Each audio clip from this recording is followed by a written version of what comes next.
Imagine a world where women beards cracked with lightning.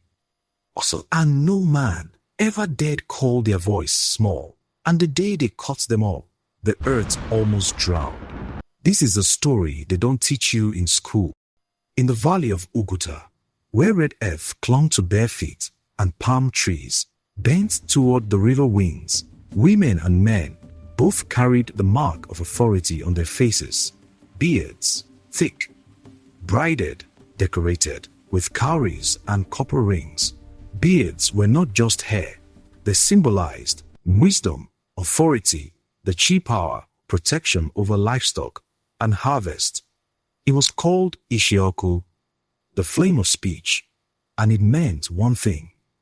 You could command the unseen, but something happened, something that divided the village, and the river began to listen. In those days, they had a covenant that as long as the people honored the river, their beards would grow thick and their livestock would multiply. But as the village prospered, pride grew among the people. They stopped giving thanks. They polluted Nmaji's river with blood from careless sacrifices. They boasted that their livestock thrived because of their own strength, not the river's blessing. Nmaji became angry.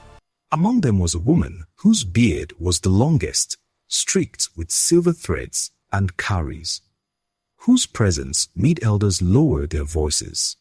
Her name was Alize, daughter of potters, granddaughter of diviners. Though she was still young, people whispered that the river favored her.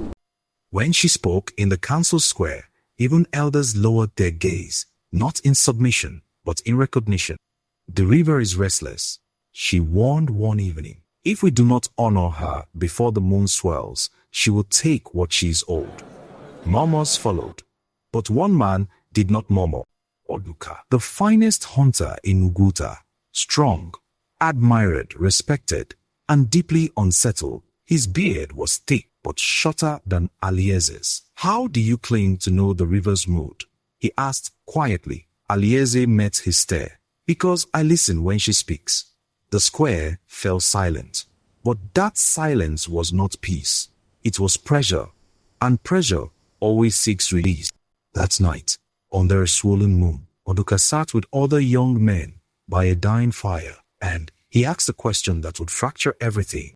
If strength already sits upon a woman's face, what remains for a man? No one answered, but no one forgot the question either, and the river heard it.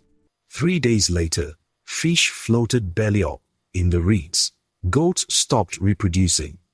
Cows miscarried. Chickens died mysteriously. Yams barn rotten. The sacred fig tree split open with lightning. The river of Ugwuta began to swell. The elders called for a midnight ceremony. Torches lined the riverbank.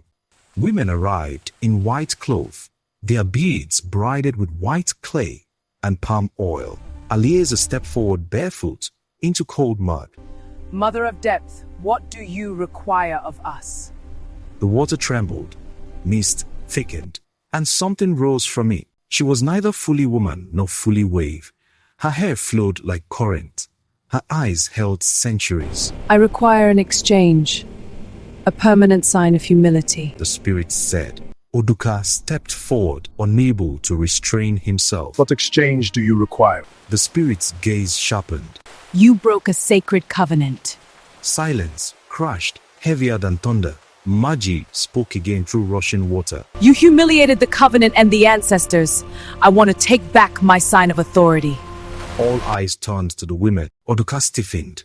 Most men surrendered theirs. Someone asked. The old priestess, Neka, shook her head. No, the sacrifice must come from side that holds strength without insecurity. The meaning was clear and heavy. The flood came that same night.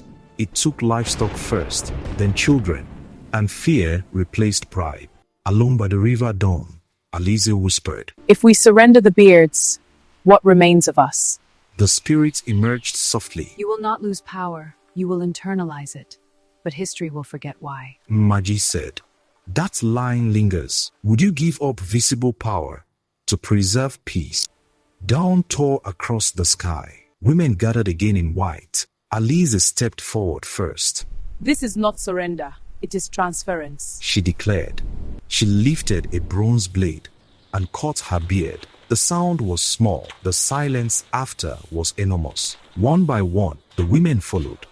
Braids fell into the river. As the last braid touched water, the flood receded. Clouds parted.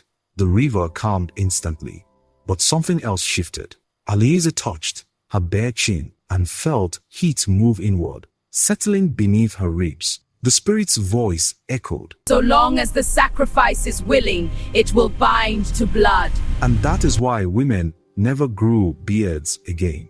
Not because they could not, but because the fire was sealed beneath the skin. Years passed. Children grew who had never seen a bearded woman. Men grew comfortable with visible distinction. One evening, Oduka asked Alize, Do you regret it? She looked at the sunset. Power does not live on the face, it lives in decision. He never asked again. Even now, when a woman enters a room and speaks with quiet authority, when her words bend the air without raising her voice, that is Ishi-Ọkụ, the flame of speech, still burning, just unseen. So the next time someone asks, why don't women grow beards? Tell them, because once, long ago, they chose balance over rivalry, and the river sealed the choice.